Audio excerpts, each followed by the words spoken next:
Michael Bond, Paddington, and the Marmalade Maze. One day, Paddington's friend, Mr. Gruber, took him on an outing to a place called Hampton Court Palace. "I think you will enjoy it, Mr. Brown," he said as they drew near. "It's very old, and it has over 1,000 rooms. Lots of kings and queens have lived here." Paddington always enjoyed his outings with Mr. Gruber, and he couldn't wait to see inside the palace. As they made their way through an arch, Mr. Gruber pointed to a large clock. "That's a very special clock," he said. "It not only shows the time, it tells you what month it is." "Perhaps we should hurry, Mr. Gruber," said Paddington anxiously. "It's June already." They hadn't been inside the palace very long before they came across a room which had the biggest bed Paddington had ever seen. "Queen Anne used to sleep in it," said Mr. Gruber.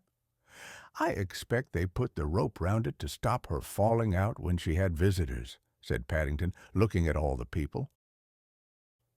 "This is known as the Haunted Gallery," said Mr. Gruber. "They do say that when Catherine Howard's ghost passes by, you can feel a cold draft." Paddington shivered.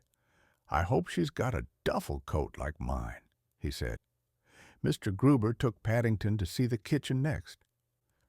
"In the old days they used wood fires," he explained. "That's why there is such a high ceiling." There was a lot of smoke. "I was hoping they might have left some royal buns behind," said Paddington, licking his lips. "Talking of buns," said Mr. Gruber, "I think it's time we had our lunch." He led the way outside, and they sat down together on the edge of a pool. As Paddington opened his suitcase, he accidentally dropped one of his sandwiches into the water. It was soon alive with goldfish. "They must like marmalade," said Mr. Gruber. "I wonder if that's how they got their name." When they had finished their sandwiches, Mr. Gruber took Paddington to see the Great Vine. "It's very famous," he said. "Every year they pick over 500 bunches of grapes. Imagine that, Mr. Brown." "I'm trying to, Mr. Gruber," said Paddington. "I think I might plant a grape pip when I get back home." Mr. Gruber chuckled. "I'm afraid you will have a long wait, Mr. Brown," he said. "That vine is over 200 years old." "Now," said Mr. Gruber, "before we leave, we must visit the famous maze. Sometimes it takes people hours to find their way out." "I hope that doesn't happen to us," said Paddington. "My paws are getting tired." "Perhaps it's time I took you home," said Mr. Gruber. Much to his surprise, the words were no sooner out of his mouth than everyone around them began to talk. "Hey, that sounds a great idea," said a man in a striped shirt. "Please wait while I buy a new film for my camera," said a Japanese lady. "I've never been inside a real English home before," said another lady. "I wonder if they serve tea." "Oh, dear," whispered Mr. Gruber.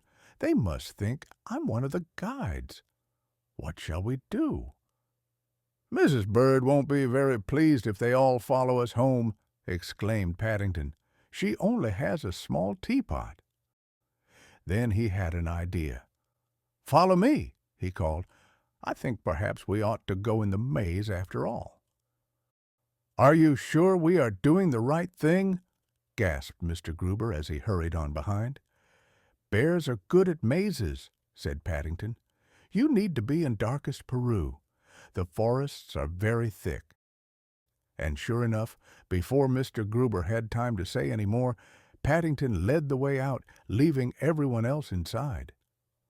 "However did you manage to do that, Mr. Brown?" gasped Mr. Gruber.